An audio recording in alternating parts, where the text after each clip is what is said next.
हरिओम। आज का विषय ये है कि बहुत लोग कहते हैं कि हम अपने कर्मों की भुगत रहे हैं, हमारे कर्म खराब रहे होंगे इसलिए हम आज सफ़र कर रहे हैं, हम तड़प रहे हैं, हम बीमार हैं, या एक्सीडेंट हो गया है, कोई चाहने वाले की मृत्यु हो गई है। ये बात सच है, पर अब इसे बदला कैसे जाए? कर्म 3 प्रकार के होते हैं: प्रारब्ध, संचित, क्रियामन। अब इसे कैसे बदला जाए?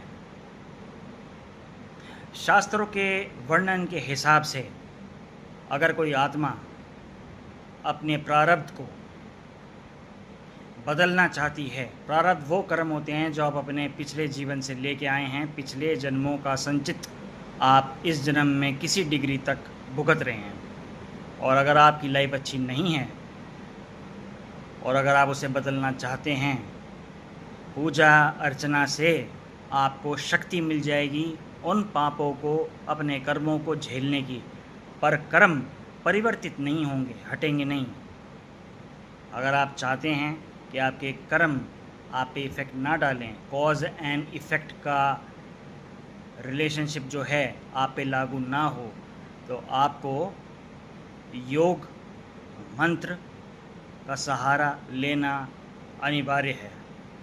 इसके लिए आपको अपनी कुंडलिनी शक्ति को मूलाधार से उठा के स्वादिष्ठान से होते हुए मणिपुर चक्र को भेदना बहुत ज़रूरी है। अगर आप इस कार्य में सक्षम हो जाते हैं तो फिर आप अपनी प्रारब्ध संचित को बदल सकते हैं।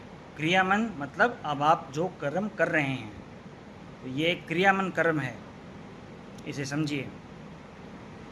इसलिए शनिदेव भी कहते हैं कि कर्म प्रधान है, मगर कर्म जो है सही दिशा में, सही इंटेलिजेंस के साथ करना बहुत ज़रूरी है।